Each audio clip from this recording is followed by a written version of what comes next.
শিয়াল ধরার দল দেখেছেন? শিয়াল, ফক্স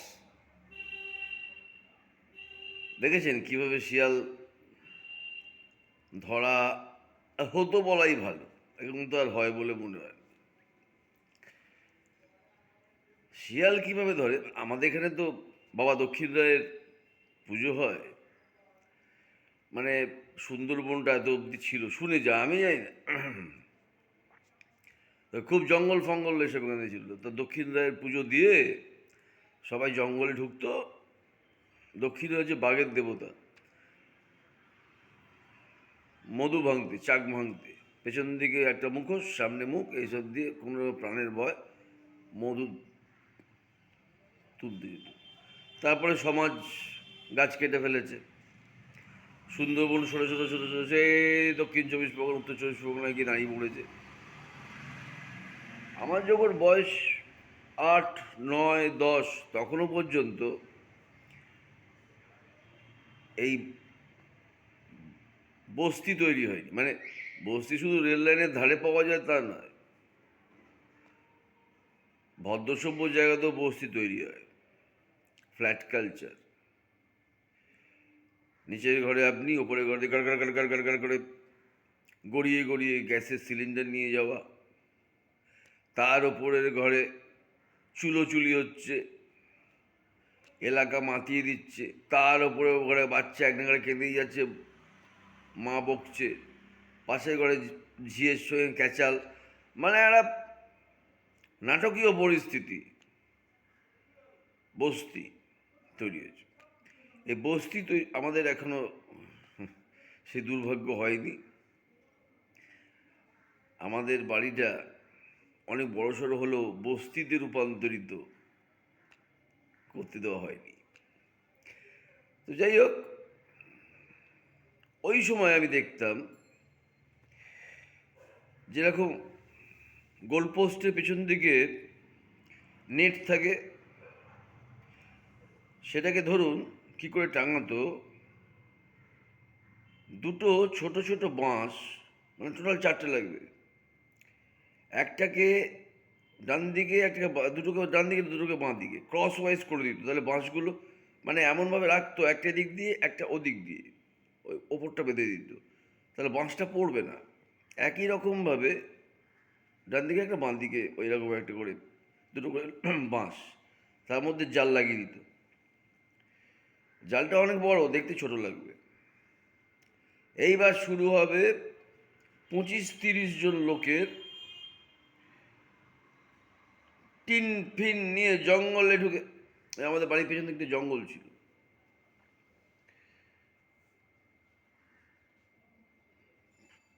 আওয়াজ হচ্ছে, বিকট আওয়াজ, শিয়াল ছুটছে। শিয়াল গর্ত থাকে, গর্ত থেকে বের করেছে খুঁচিয়ে খুঁচিয়ে, এবার শিয়াল ছুটছে পিলপিল করে। একবার আমাদের বাড়ির, আমাদের যে কুকুর, তাকে নিয়ে আমি ওই পেছন দিকে বাগানের, জঙ্গল নয় বাগান, ওর পেছনে গেছি চেন নিয়ে। ওর নাম ছিল কালু, কুকুরের নাম কালু।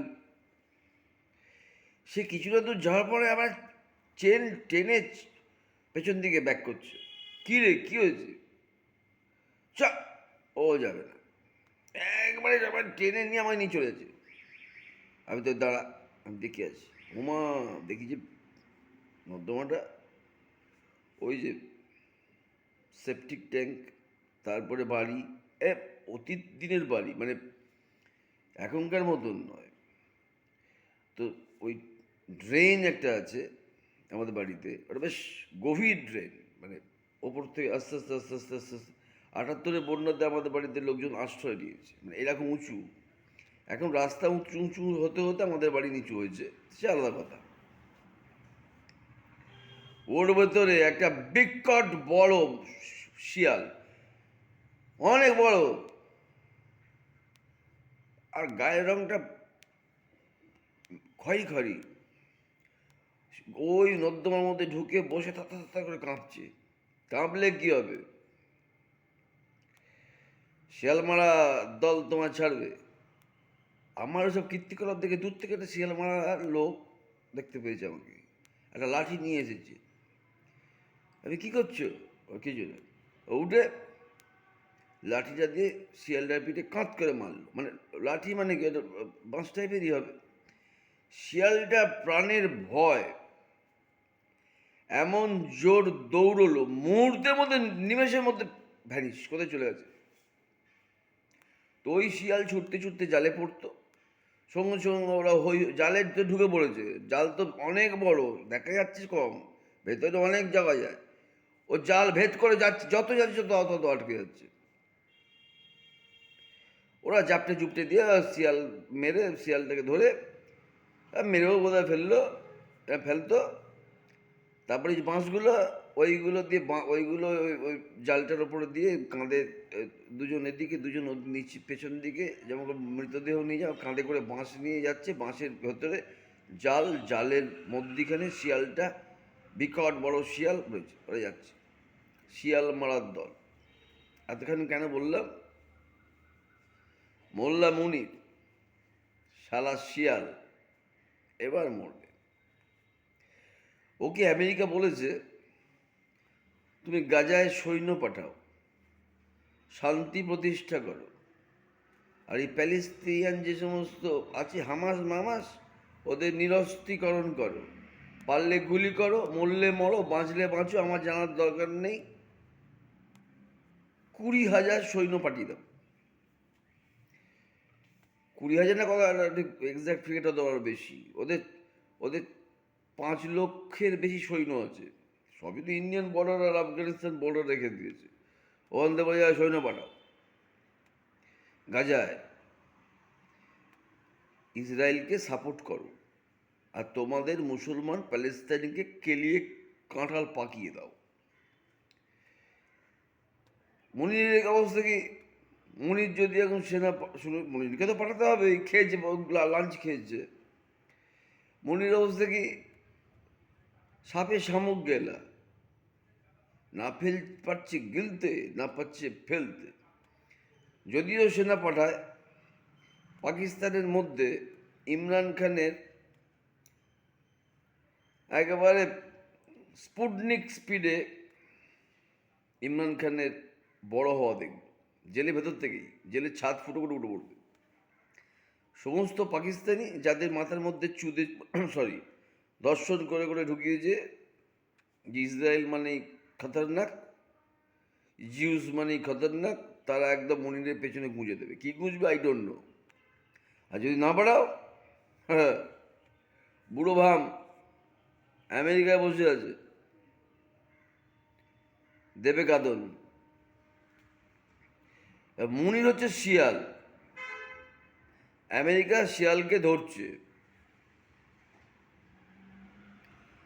আর পাকিস্তানের 20 কোটি 25 কোটি 50 কোটি, জানি না কত কোটি আছে, অনেক। ওরা তো খরগোশের মতন বাচ্চা পারে, ইঁদুরের মতন বাচ্চা পারে, রোজই বাচ্চা পারে। কত কোটি এখন ওদের জনসংখ্যা ঠিক ওই খাতায় কলমে 25 কোটি বলে, আমি স্বীকার করি না। ওরা 30-35 কোটি। ওই তো বাচ্চা, আবার বাচ্চা, বউটা মরে যায় যাক, আবার ঝেড়ে দিল রাত্রিবেলা, আবার পেট, আবার বাচ্চা, পিরামিডের মতন বাচ্চা, নাম নিজেই গুলিয়ে ফেলে গনে, আসামিদের মতন। 1 নম্বর ঢুকলো, 2 নম্বর ঢুকলো, এই 4 নম্বরটা কোথায় রে? নাম দিতে পারো, নাম হয়ে যায়, সব নামই তো হুড়েদের দিয়ে বসে আছে। যাই হোক, জাল হচ্ছে পাকিস্তান, আমেরিকা হচ্ছে শিয়াল মারা।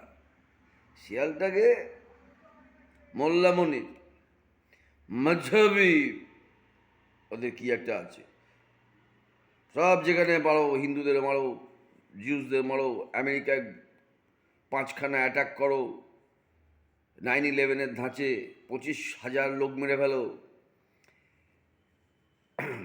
এদের শিয়াল বলা ওটা কি ঠিক হচ্ছে কি জানি না, আমি তো অন্য কিছু বলি, আজকেই শিয়ালটাই বললাম।